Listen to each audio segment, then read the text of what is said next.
كتبقى ساكت واحد لو مومون كتوصل لواحد الحاله ديال الانفجار وكتسمي راسك انت عصبي او عصبيه.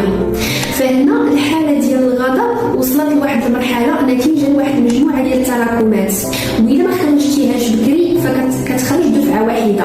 وفي هذه الحاله الجهاز العصبي كيدخل في واحد المود كنسميوه فايت، سي المود ديال القتال. دونك قبل ما نوصل لواحد الحاله ديال الانفجار نحاول انني نخرج شويه بشويه، نعبر على الحاجه اللي ما عجبتنيش او نعبر على الافكار ديالي اللي خلاوني نوصل لهذه الحاله ديال الغضب.